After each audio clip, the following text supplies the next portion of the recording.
जमीनें उत्तराखंड की, जनपद उधम सिंह नगर की और स्वार क्षेत्र से यूपी के लोग यहाँ पर खनन कर रहे हैं और यहाँ के आम जनमानस को आतंकित भी कर रहे हैं। पूरे इलाके को नरक में तब्दील कर दिया है। जगह जगह बड़े बड़े गड्ढे हो गए। उन डंपरों से यहाँ का जीवन अस्त व्यस्त हो गया है। गुड मॉर्निंग एवरीवन, कैसे हैं मेरे व्यूवर्स? आई होप सब ठीक होंगे। आज की ब्लॉग की जर्नी हम करते हैं स्टार्ट। चलिए, मेरा बिस्तर है, काफी टाइम हो गया मुझे खड़े हुए, तो अभी फटाफट करते हैं नहाने की तैयारी और नहा कर फिर आपसे बहुत सारी बात करनी है गाइस। और क्यों इतनी मैं लेट अपनी वीडियो बना रहा हूँ और बीच में क्या हुआ मेरे साथ, कितनी ट्रेजेडी बीती है गाइस, सब कुछ बताने वाला हूँ। और आज की वीडियो बहुत ज्यादा आपको कहीं ना कहीं सीखने को मिलेगा, क्योंकि मैं आज मिलने वाला हूँ डीएम साहब से।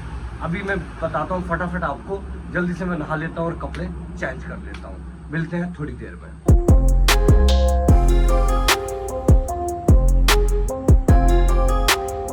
तो फाइनली गाइस मैं रेडी हो चुका हूँ कपड़े उपड़े पहन के। तो थोड़ा सा आज बताइए गाइस कैसा लग रहा हूँ। ये व्हाइट शर्ट और आसमानी पैंट पहन के हम हो गए रेडी। फर्स्ट ऑफ ऑल मैं आपको बता दूं, मेरा सबसे बड़ा आपसे दूरी का जो कारण रहा है, दरअसल गाइस मेरे जो जिस फोन से मैं शूट कर रहा हूँ उस फोन की डिस्प्ले टूट गई थी और उसके चक्कर में फिर मैंने पैसे से कमाए, फिर फटाफट इसको सही करवाया। उसके बाद फिर आपके पास आज मैं वीडियो बना रहा हूँ। ये देखिए, ये मैंने डिस्प्ले डलवाई है। तो अगर आपको इसकी इंक्वायरी चाहिए तो मुझे या कमेंट करके आप बता सकते हैं। मैं इसकी फुल वीडियो एक अलग से बना दूंगा, जिससे कि आपको पता चले मैंने डिस्प्ले कौन सी डलवाई। देखो, आवाज आ रही है आपको? आ रही होगी गाइस।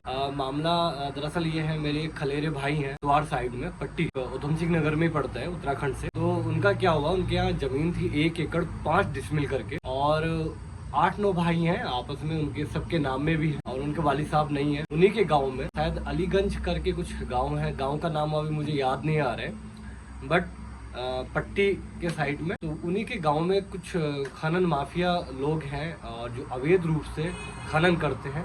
और दरअसल वो बॉर्डर पे है जमीन, जैसे कि उत्तराखंड और उत्तर प्रदेश, उसका सबसे ज्यादा फायदा उठाते हैं। अब क्या हुआ गाइस, उन्होंने रात में चोरी छुपे उनकी जमीन से खनन कर लिया और जब गांव में पंचायत हुई या उनके घर आए तो फिर मार पिटाई ये सारा कुछ लगा रहा। और जिसमें कि फिर पुलिस केस, जैसे कि थाना प्रभारी जो भी थे उस टाइम मौजूदा जो दरोगा साहब थे, वो गए जिनके यहाँ से खनन चोरी हुआ, उन्होंने एक तहरीर भी दी और तहरीर में भी उनका कुछ हो नहीं पाया खास। और जो एक तरीके से वो दमंग आदमी हैं, जो खनन माफिया लोग हैं, हर जगह से वो कहीं ना कहीं उनके जो एप्लीकेशन है उनको पैसे के बलबूते पे या जो भी है।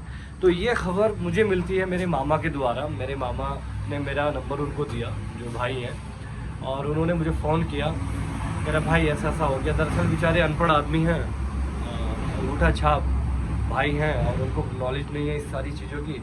तभी कहते हैं गाइस, अपने हक के लिए आदमी को लड़ना भी पड़ता है। और दूसरी बात, आज के टाइम में पढ़ाई बहुत ज़रूरी है। मैं हर एक किसी को कहना चाहूँगा, व्यूवर्स ने भी ये वीडियो देख रहे हैं, अपने घर से हर बच्चे को पढ़ाएं। और पढ़ा लिखा बच्चा या पढ़ी लिखी मेरी माँ बहनें कभी मार नहीं खाती। उनको पता होता है कि हमें अब क्या करना है, कैसे एक्शन उठाना है। अगर हमारे साथ गलत हुआ है तो हमें फर्स्ट ऑफ ऑल कहाँ जाना है, न्याय के लिए कहाँ जाना है। तो दरअसल कोर्ट तो है ही, लास्ट में ऑप्शन कोर्ट का होता है। बट मैं सबको सजेशन ये दूंगा कि एकदम से कोर्ट मत आओ। पहले आप सबसे पहले तहसीलदार से एक प्रार्थना पत्र करके अपनी शिकायत दो कि फला फला समय में, फला दिनांक में हमारे साथ ये हुआ है, अदर जो भी मतलब ज़मीन से संबंधित। और एसडीएम साहब को फिर तहरीर दो, उसके बाद डीएम साहब के पास। तो एसडीएम साहब को दे चुके हैं वो, मैंने उनकी तहरीर पढ़ी, ज़्यादातर कुछ खास नहीं लिखा था उसमें। फिर मैंने दोबारा उनसे टैपिंग करवाई, वकील साहब से बैठ के और उनसे बात करके, मीटिंग करके। तो कुल मिला के ये था।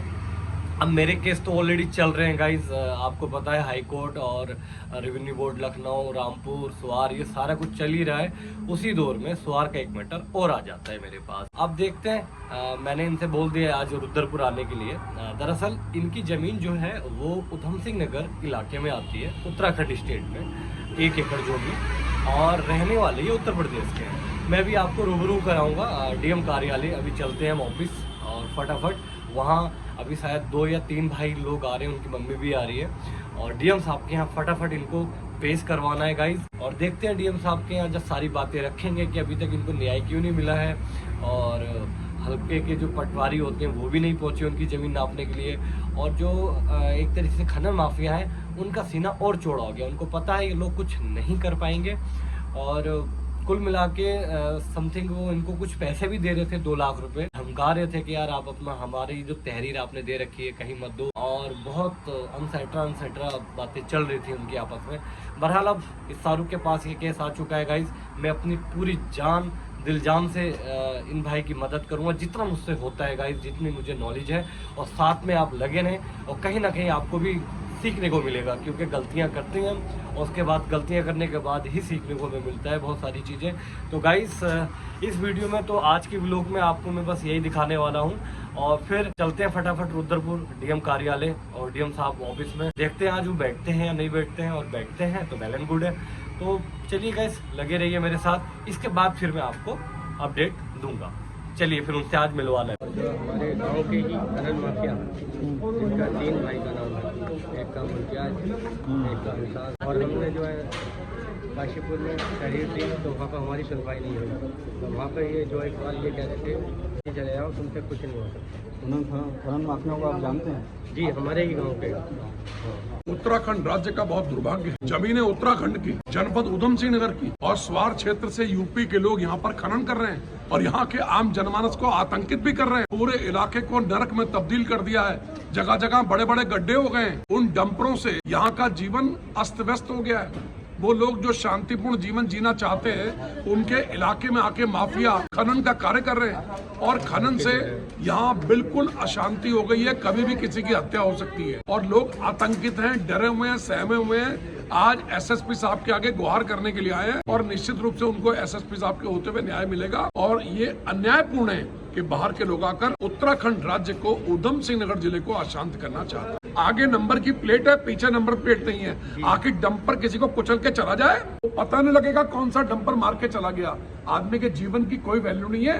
ये खनन का जो काम है वास्तव में हत्याओं का दौर बढ़ा रहा है।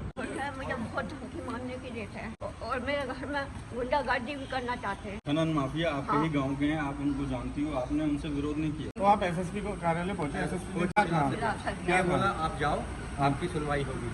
उन्होंने बहुत हमारा ये कहा है कि आज बहुत दिलासा दिया। और आपकी जमीन वहाँ है उत्तराखंड में मोल ली हमने, मजदूरी करके ऐसी हमारी थोड़ी और हमारे फटाफट मिले जाके डीएम साहब से, और डीएम साहब ने जो कार्रवाई के लिए हमें रिसीविंग कॉपी दी, और जिसके लिए मैं लेके गया एसपी साहब के पास, और एसपी साहब के पास से फिर हमें आश्वासन दिया गया और कहा गया कि आपको न्याय मिलेगा। तो मैं चलिए एक एक करके अपने भाइयों से बात करवाता हूँ, इनके साथ क्या हुआ है। सबसे पहले हमारे जो भाई हैं, आप बताइए जी, अपना नाम बताएं भाई। मेरा नाम भैया पैम्बर अली है। मेरा नाम पैम्बर अली है। हाँ। और मैं पहले पहुंचा काशीपुर, उनके पास आईडीएम साहब के पास। उन्होंने कह दी साहब टीम भेजता हूँ, 1 हफ्ता हो गया कोई टीम नहीं आई। फिर पहुंचा मैं हटियाई चौकी, दरोगा जी गए। दरोगा जी पहुँच के बोले कि वो कितना गिर गया मैं देखूँगा। देखने के बाद वो देखा, देखने बोले कि ये काम जो है पटवारी साहब ने आपके करेंगे, तुम्हारा जितना गिरा है इतना बताओ। तो मेड़ पे खड़ा होकर बोले, वो लोग बोले कि 100 डंपर गिरा होगा। तो मैंने साहब 100 डंपर नहीं गिरा, 15 डिसमिल लेता है पूरा उठा लिया। तो ये बोले कि 15 डिसमिल उठाया हमने, 100 डंपर लेता उठाया। तो बोले दरोगा जी बोले कि ऐसा है, तुम खुद ही मसला कर लो इसका, मेरे पास आ जाओ। मैं अच्छा अभी आपकी जमीन कितनी इन्होंने उर्द खुर्द कर दी है?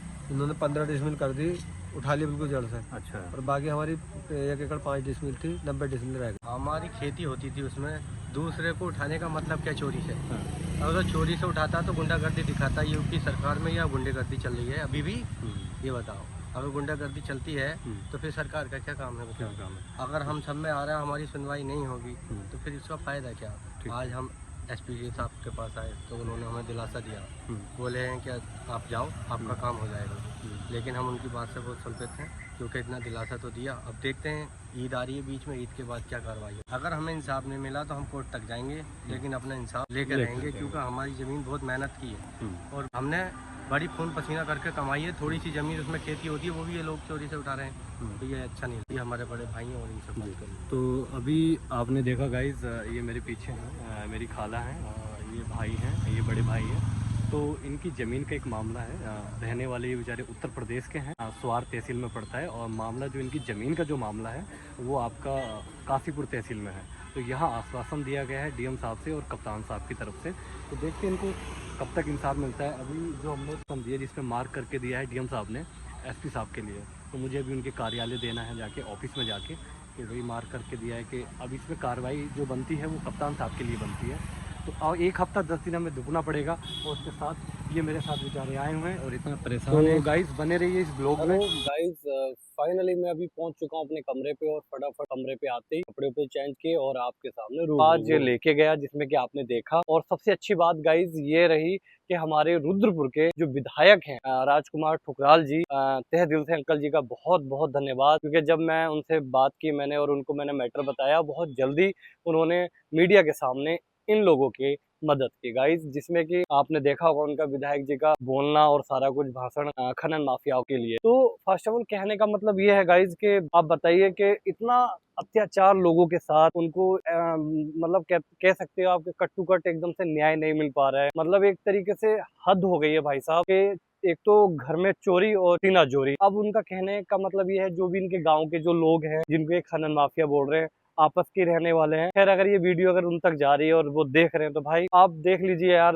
ऐसा पहली बात तो आप खुद बताइए आपने गलत किया इनके साथ, आपको यहाँ भी भरना पड़ेगा और उस रब के यहाँ भी भरना पड़ेगा। तो आपने एक तरीके से चोरी की है इनकी जमीन पे जो भी खनन निकला है। और हो सकता है मैं आपसे एक तरीके से भाई के नाते, और एक तो ऐसी माहौल है हिंदुस्तान में पूरे मुल्क में गर्मा गर्मी का, आपस में आप क्यों इतना बेर रख रहे हो भाई? आपका ठीक है छोटा आउट आपका जो भी बिजनेस है आप करो। अब आपने उनके खेत में खनन किया, खनन करने के बाद पंचायत भी की और उसके बाद जो पैसे बन रहे थे जायज वो भी नहीं दिए आपने, आपको दे देने चाहिए थे, नहीं तो अंजाम बहुत बुरा होगा। देखिए मैं आपको अगर ये मेरी वीडियो देख रहे हो जो भी है खनन माफिया कह लो या जो भी हो, आपका एक अपना बिजनेस है, आपका जो भी अपना एक आपका धंधा है, मैं ज्यादा इंटरफेयर नहीं करता। बहरहाल अब ये मेरे पास आया है केस तो भाई मैं एक इंसानियत के नाते में इनकी हेल्प करूंगा। ये कहानी यहाँ नहीं रुकने वाली। अगर आप मेरी वीडियो देख रहे हो तो निपटा लो, निपटाने में आपके लिए बेटर है। नहीं तो अभी कप्तान साहब के पास गई है, डीएम साहब के पास गई है खबर, के बाद कमिश्नर जो है हमारे कुमाऊं के बहुत अच्छे हैं दीपक रावत जी सर, उनके पास भी लेके जाऊंगा इनको। उसके बाद हो सकता है मुख्यमंत्री जी, हो सकता है फिर कोर्ट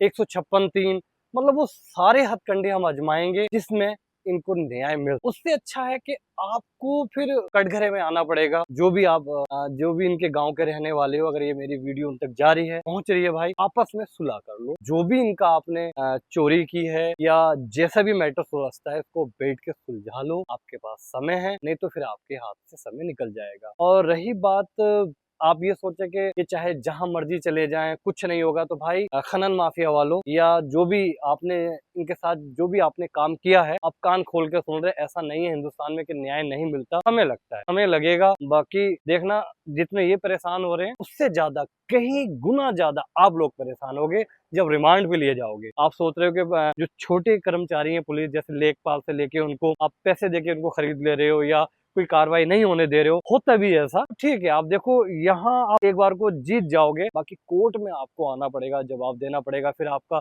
धंधा चौपट हो जाएगा, आपके भी बच्चे हैं। मैं बस यही कहना चाहूंगा इस वीडियो के माध्यम से जो भी इनके गांव के रहने वाले हैं पट्टी और अलीगंज वहां के, तो आप देख लीजिए, खास तौर पर बैठ के अगर निपटता है मामला निपटा लीजिए, नहीं तो बुरा होगा आपके लिए। तो गाइज सारा कुछ मामला मैंने आपको बता दिया है, ये सारा मामला है। और अभी जो सिचुएशन हो चुकी है जैसे कि मेरा जो ब्लॉग है सारा कुछ उसमें मैं धीरे धीरे आपको अपडेट देता रहूंगा और फिर मुलाकात होगी आपसे नेक्स्ट ब्लॉग में। और अभी मुझे आप यहीं विराम दीजिए और देखते हैं फिर जल्दी से मैं नेक्स्ट मुलाकात में आपके ब्लॉग में होगी। खैर जय हिंद जय भारत।